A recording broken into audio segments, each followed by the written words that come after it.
In this video, quickly I want to show you why we need Suspense component in React, or basically in Next.js, which is actually based on React. Why we need Suspense component and in which cases we need to use it. So in the last video, I compared fetching data in a client component as well as in a server component. Basically, I implemented the same functionality in a server component and also in a client component.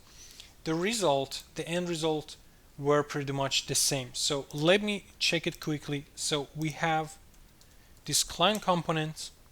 So as you can see, we have a route here, blog-client, and here we have a list of posts that actually we are fetching with an API. And also we have a server component that does exactly the same thing. They're pretty much the same, but the only difference here is that in the client component, we're fetching data in the browser, while in the server component, fetching data is happening in the node server, and then the Next.js project returns it to the front-end part. So that's the only difference. What I want to talk about in this video is that actually there are times that fetching a data is really time consuming. It takes time. So this creates a problem. Let me show it to you. So here, for instance, in blog folder, basically this is a route here. So I can have this route here /blog, and this is a really simple component. This is basically a text. So if I go to this route, I see a text. But now I want to create another component, basically a client component, inside which I want to fetch data using this API, and then I want to show the list of posts exactly like the example before I showed you. Let me remove this for a moment. So basically we fetch data, and then we have a state called posts here. We update the state here, and then after that what we need to do is showing the list of posts. I explained the whole code in another video when I compared client-based component and server-based components. You should check that video before this. After that you understand what I'm saying here. So we have this component here. Now we need to import it in this page here. Let me post client, and now you can see that when I refresh, I have this fixed text here, and also I have a list of posts that are coming from a server. It's from an API. So now let me add another thing to this component here. Because the API is really fast, the response is really fast, I want to add a delay here. And this is a custom delay here, basically, that uses promise to actually mimicking the behavior of a long response. There are times that when we want to fetch a data, the data is so heavy that it takes time to return the result.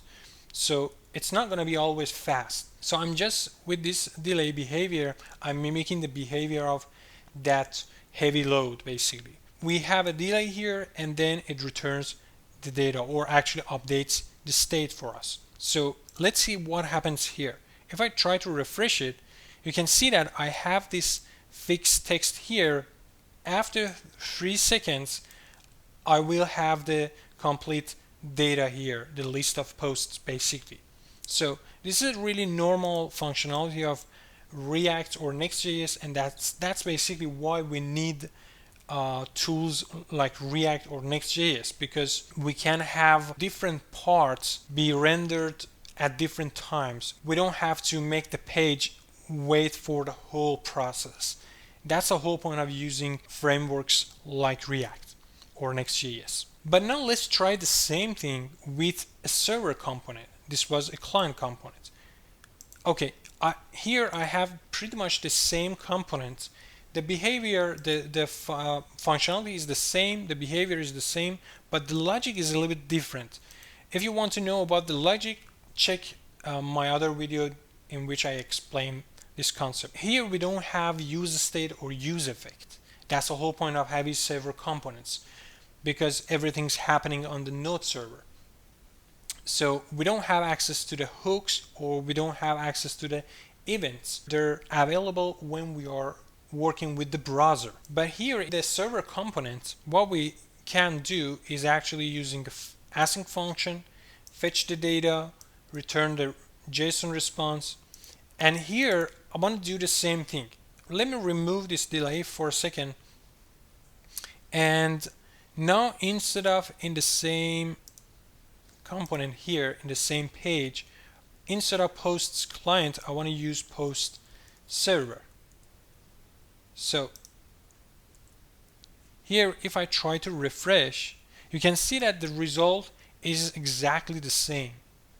But now let me add the delay functionality here to mimic the behavior of a heavy response. So now if I try to refresh the page, you can see that it takes so much time to reload it. Let me try it again in a new tab. So if I hit enter, you can see that it doesn't show you anything until everything is ready to be shown. Even this fixed text here. While in the other client component that we tested earlier, first we see this fixed text, and then after a few seconds we see the rest of the page. But here with server components, we need to wait for the whole thing to be ready, because here we don't have a thing like use effect that we can actually update the states and then re-render the component based on the state. We don't have access to that. But now here we have another thing. It is called suspense component. So I can come here in the page, and here I can say that simply suspense component. I can import it from React, and I need to wrap it.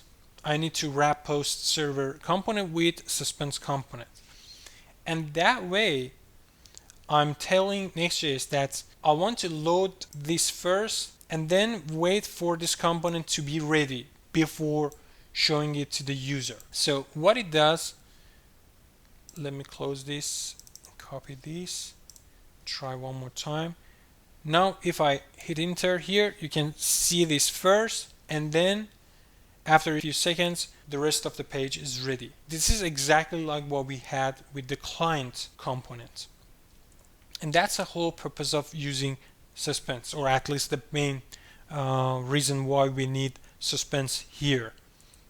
So now we have the whole thing in the backend part. If we check the network section, you see no client, no API request here.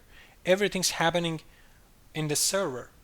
But the difference here is that we can actually have different components be rendered at different times. Okay, that's it, pretty much what I want to tell you about Suspense. Which one is better to use? That's a completely different topic. I'll talk about it in another video. So please subscribe to my channel and hit the like button if you enjoy this video. Thank you so much. See you. Bye.